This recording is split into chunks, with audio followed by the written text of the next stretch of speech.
Okay, hello everybody. Happy New Year. It is Monday, Happy New Year. 2024. Here we go again. Going around the sun one more time, hopefully. Yeah. All right. That's that. Read that book. We're still in Nehemiah chapter 6. The builders complete the wall. Nehemiah 6, starting at verse 15. On October 2nd, the wall was finished, just 52 days after we had begun. That's pretty impressive. Yeah. When our enemies and the surrounding nations heard about it, they were frightened and humiliated. They realized this work had been done with the help of our God. During those 52 days, many letters went back and forth between Tobiah and the nobles of Judah. For many in Judah had sworn allegiance to him because his father-in-law was Shechaniah, son of Ara, and his son Jehohanan was married to the daughter of Meshullam, son of Berechiah. They kept telling me about Tobiah's good deeds, and then they told him everything I said, and Tobiah kept sending threatening letters to intimidate me. And now we're going into chapter 7, verse 1. After the wall was finished, and I had set up the doors and the gates, the gatekeepers, the singers, and Levites were appointed. I gave the responsibility of governing Jerusalem to my brother Hanani, along with Hananiah, the commander of the fortress, for he was a faithful man who feared God more than most. I said to them, "Do not leave the gates open during the hottest part of the day, and even while the gatekeepers are on duty, have them shut and bar the doors. Appoint the residents of Jerusalem to act as guards, everyone on a regular watch. Some will serve as sentry posts and some in front of their own homes." And now the commentary.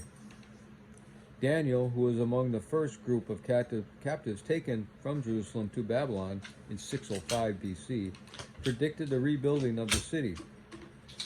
Here his prophecy comes true.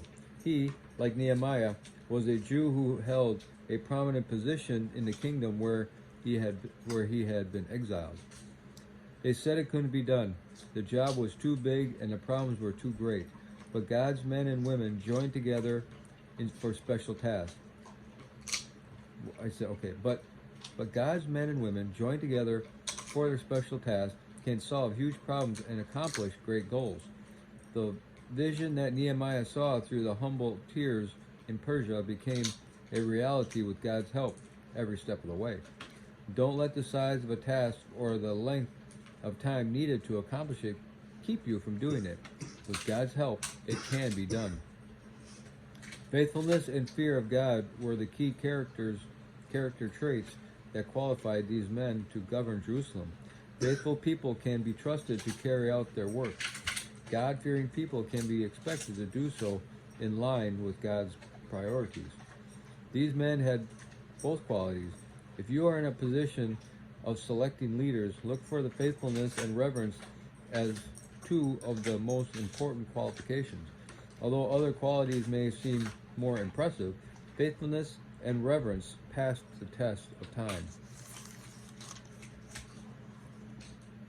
City gates were usually opened at sunrise, enabling merchants to enter and set up their tent stores. Nehemiah didn't want Jerusalem to be caught unprepared by an enemy attack, so he ordered the gates closed until well after sunrise, when the people were sure to be awake and alert. The wall was complete, but the work was not finished. Nehemiah assigned each family the task of protecting the section of the wall next to their home. It is tempting to relax our guard and rest on past accomplishments after we have completed a large task. But we must continue to serve and to take care of all that God has entrusted to us. Following through after a project is completed is as vital as doing the project itself. So true. All right. Hope everybody had a glorious first day of the new year, and we'll talk to you later.